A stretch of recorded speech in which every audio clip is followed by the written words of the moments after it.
本日のニュース一覧です。1、ロシア、新型特殊用途原子力潜水艦、ハバロフスクが、初めて海上行使を開始。無人水中兵器、ポセイドンを運用する専用潜水艦。2、米原子力空母、ジョージ・ワシントンが、2026年8月20日、アラビア海で、米中央軍指揮下に入る。3、特集。米軍で進む AI 導入。3.1、AI エージェントの導入。3.2、参謀の業務を AI に。世界のミリタリーニュース。新防衛研究チャンネルのセカンドチャンネルである、当チャンネルでは、世界の軍事関連ニュース、軍事テクノロジーについてお届けしていく予定です。不定期投稿となりますので、チャンネル登録、ベル登録をしていただけると、最新コンテンツがお知らせされますので、ぜひご検討ください。それではコンテンツをお楽しみください。ロシアが開発を続けてきた原子力推進の無人水中兵器、ポセイドンの専用母艦となる、新型特殊用途原子力潜水艦、ハバロフスクが、初めて海上行使を開始したと報じられました。プロジェクト09851、ハバロフスクは、8月16日、セベロドビンスクを出港し、白海で最初の工場、海上行使に入ったとされています。ただし、今回の出港について、ロシア国防省や建造元のセブマシュから公式発表はなく、ロシアの軍事系情報源や公開された画像などから確認されたものです。ハバロフスクは、2014年に建造が開始され、2025年11月1日に進水しました。今回の行使では、原子力推進システムをはじめとする艦の基本性能や各種システムが検証されるとみられ、試験を完了した後は、ロシア太平洋艦隊への配備が予定されています。最大の特徴は、原子力推進の大型無人水中兵器、ポセイドンを運用するため、最初から専用母艦として設計されていることです。公開情報では、ハバロフスクは最大6機のポセイドンを搭載できるとされています。一方、ロシア海軍には、すでにポセイドンを運用可能とされる特殊用途原子力潜水艦、ベルゴロドが存在します。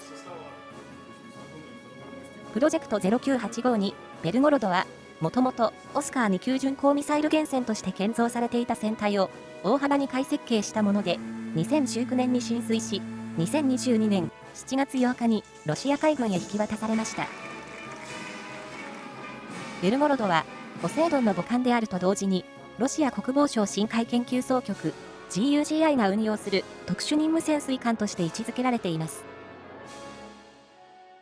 これに対して、ハバロフスクは、既存艦を改設計したベルゴロドとは異なり、ポセイドンの運用を前提として新たに設計された専用母艦です。さらに、ロシアは、同型艦として、オレンブルクの建造も進めており、最終的に、複数のポセイドン母艦を北方艦隊と太平洋艦隊へ配備する構想とみられています。そして、この潜水艦部隊の主兵装となるのが、2M39 ポセイドンです。ポセイドンは、通常の魚雷とは大きく異なり、小型原子炉によって推進する長距離自立型無人先行兵器で、核弾頭を搭載できる戦略核兵器として開発されています。ロシアは、通常の弾道ミサイルとは異なる水中経路から敵国へ接近できるため、既存のミサイル防衛システムを回避して報復攻撃を行う能力を持つ兵器として位置づけています。プーチン大統領は2025年10月、ポセイドンについて母艦からブースターを使用して発射しただけでなく、搭載する原子力推進装置を起動させて一定時間作動させる試験にも成功したと発表しました。ただし、ポセイドンの実際の航続距離や速度、先行深度、核弾頭の威力などについては、ロシア側の主張や推定値が多く、実際の性能が独立して確認されているわけではありません。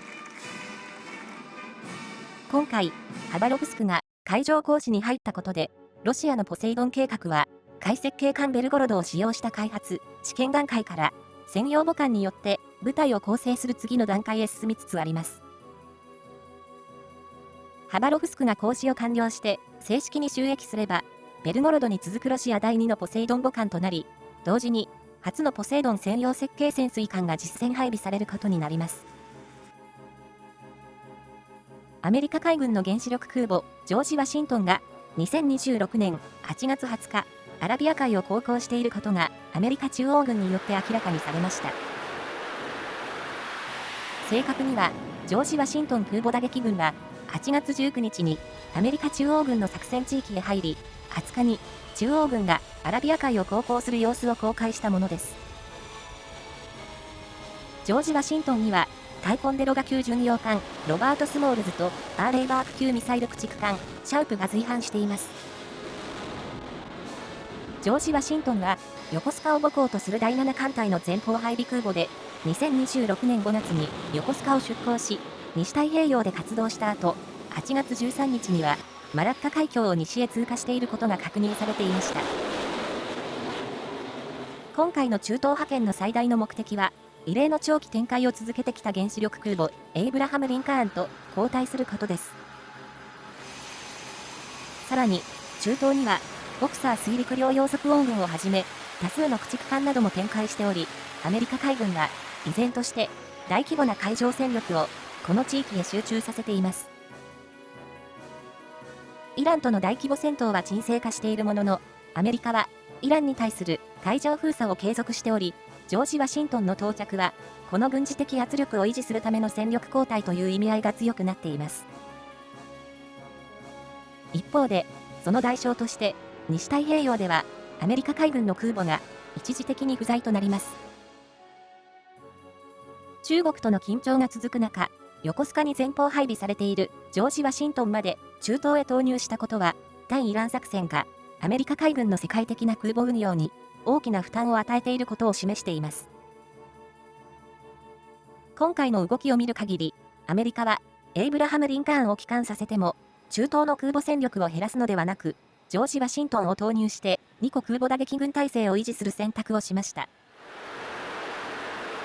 これは、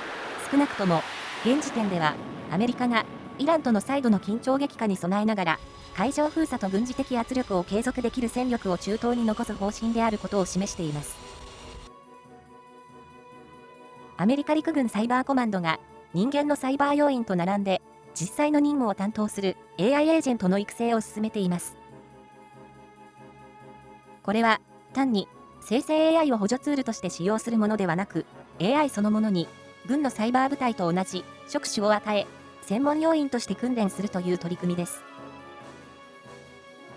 アメリカ陸軍サイバーコマンドのクリストファー・ユーバンク司令官によると、すでにソフトウェア開発者、データエンジニア、コストアナリスト、エクスプロイテーションアナリストなど、複数の職種に対応する AI エージェントが作られています。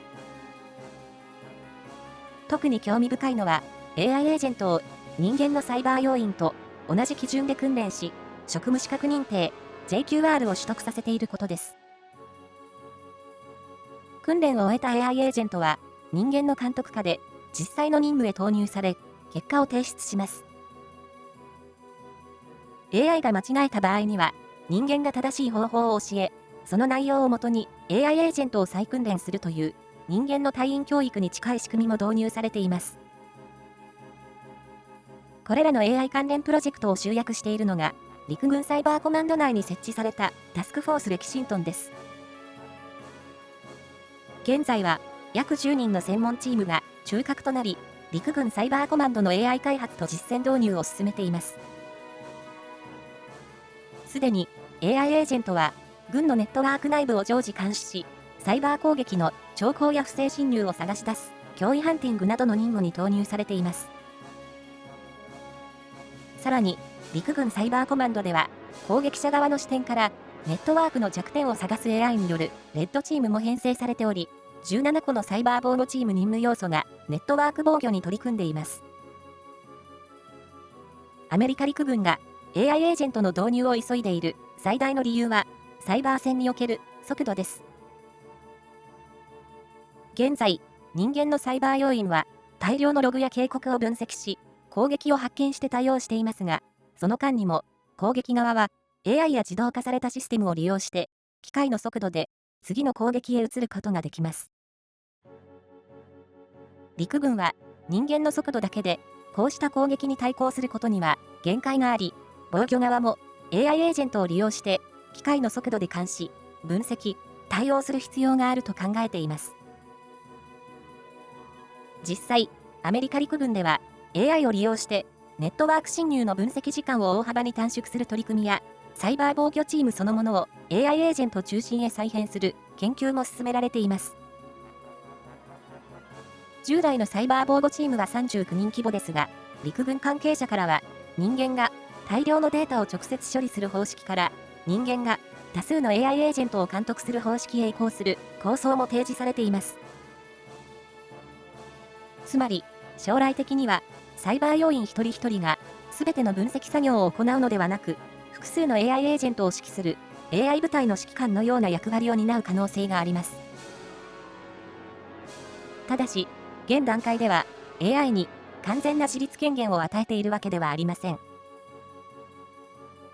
ユーバンク司令官は、作戦上のリスクを伴う判断については、依然として人間が担当しており、AI エージェント自身にリスクを判断させて行動させることは認めていないと説明しています。これは AI エージェントが人間よりはるかに高速で行動できる。一方、誤った判断を行った場合には、その被害も機械の速度で拡大する可能性があるためです。アメリカ陸軍サイバー研究所でも、自律型 AI をサイバー防御へ導入する研究を進める一方、AI の誤動作、信頼性、監査、サイバー攻撃による AI そのものの乗っ取りなどを重要な課題として研究しています。つまりアメリカ陸軍が目指しているのは、現段階では人間を AI に置き換えることではありません。人間が最終的な判断と責任を持ちながら、その下で多数の AI エージェントが24時間、機械の速度でネットワークを監視、分析し、サイバー攻撃を発見する人間と AI の混成サイバー部隊を作ることです。サイバー戦では、攻撃も防御も AI によって高速化しつつあり、今後は人間同士だけではなく、AI エージェント同士がネットワーク上で攻撃と防御を繰り返し、その上で人間が最終判断を行うという新しいサイバー戦の形へ移行していく可能性があります。アメリカ陸軍が次世代指揮統制システム NGC2 に本格的な AI を組み込み、軍団レベルでの運用へ拡大します。NGC2 Next Generation Command and Control は、センサー、ドローン、火力、防空、兵站などから集まる膨大な戦場データを一つのネットワーク上で共有する次世代指揮統制システムです。これまで第4歩兵師団や第25歩兵師団などで実証が進められてきましたが、次の段階ではインド太平洋での作戦を担う第1軍団への導入が進められます。師団から軍団へ規模が拡大すると、扱う部隊やセンサーが増え、人間の幕僚だけでは処理できないほど大量の情報が流れ込むことになります。そこでアメリカ陸軍が AI レイヤーの構築に選んだのが AI ソフトウェア企業ストライブワークスです。NGC2 ではアンドリル・インダストリーズなどが戦場情報を共有するデータ基盤を構築し、ストライブワークスの AI はその上で膨大な情報を分析して指揮官や幕僚が利用できる形に整理します。ストライブワークスによると、これまで幕僚が数時間かけていた作業を AI によって数秒まで短縮することを目指しています。また、特定の AI だけを使用するのではなく、任務に応じて新しい AI モデルを登録、検証、配備、交換できる仕組みが構築されます。これによって、偵察情報の分析、目標情報の整理、火力運用、防空、兵站など、それぞれの任務に適した AI を必要に応じて利用できるようになります。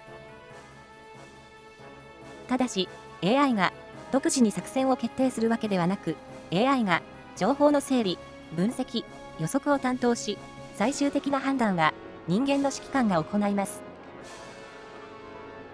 特に、第1軍団が担当するインド太平洋では、広大な地域に部隊やセンサー、長距離火力が分散するため、膨大な情報を迅速に統合する能力が重要になります。つまりアメリカ陸軍が目指しているのは、人間の幕僚が大量の情報を一つずつ処理する従来型の指揮所から AI が情報を機械の速度で処理し、人間が最終判断を行う AI 支援型指揮所への転換です。NGC2 への AI レイヤー導入によって、これまで数時間を必要としていた軍団司令部の情報処理や幕僚作業を数秒単位まで短縮できれば、戦場での意思決定速度そのものを大幅に高速化できる可能性があります。新防衛研究チャンネル、セカンドのコンテンツはいかがでしたでしょうか。チャンネル登録、ベル登録、いいねをお待ちしております。メインチャンネルでは、ウクライナや中東の日々の戦況などを毎日配信しています。また、姉妹チャンネル、近藤機関では、構造で読み解くをテーマに、軍事、外交、政治など様々なことについて考察しています。お時間があれば、これらのチャンネルもご覧いただけると嬉しいです。